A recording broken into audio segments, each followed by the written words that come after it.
So we've got about a 30-minute walk until we get to the traditional village to check out all of what is going to be happening there. But in this area, Loch Lahone, this is also the largest longhouse in the area, and they still have their ceremonial events because nowadays they've stopped living in these large communities. So as you can see just over here, normally happens, the biggest festival is actually at the end of harvest, and it's still very much a tribal, animistic kind of tradition in here. The communities in Asia all used to live together, and I can see it in the Balinese culture, I can see it in the hill tribe culture. So it's really important for us as a food culture to be able to bring a little bit of that element into us and to understand tradition, understand history, and that's why it's so important for us as chefs to be able to deliver this to the society of food porn, of Instagram food. And pay tribute to that. So without people trying to recreate those dishes and tell those stories, those recipes are tough to be able to only grab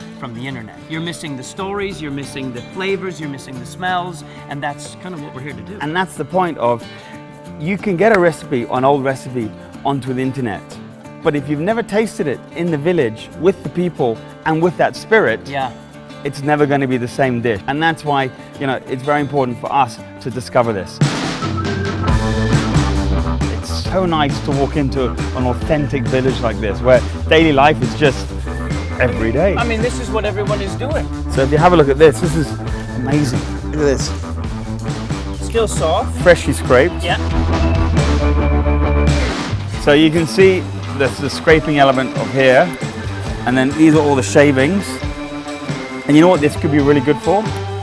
Smoking.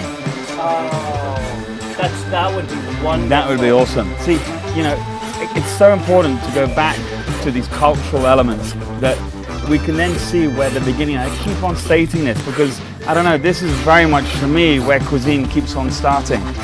Let's see what else this village has to offer. Makasih, Abu. Makasih. So here we have the kimari. Is wonderful, and there's an old wives' tale that basically you should always roast or fry these first, but since they've boiled them already, it's cooked. So obviously roasting them or drying them basically takes out the moisture. Absolutely. In Indonesia, it's all about smoking, and it's all about to get into someone's community and to get into someone's house. It's all about the rokok, ya. Yeah. Ini enak ya. Satu lagi. This is the Indonesian version of Donald Trump. With the haircut like that, yeah, you're going to be president soon, yeah, of America. Yeah, for sure, yeah. It's fascinating to see as we've been walking up, all the villagers cracking the nuts. Yeah, peeling them, cracking them, they've boiled them, they've removed these beautiful white candle nuts, and then I guess the next stage is drying. It must be what they've got here, so we have a look. What you got here. So here we have them drying. But as they're drying them, they're also smoking them underneath. They smoke, they take the husks and then they start to burn them on an ember. Then it has a beautiful aroma that kind of goes over it, or a smokiness to it. Yeah, sure. And that's what I love about the jungle, is everything is resourceful, everything is used. There's a theory that the nut starts out white, pearl white, and then obviously it seems to be getting a bit of color from the smoking process, but they say in its raw form they cannot be It's poisonous.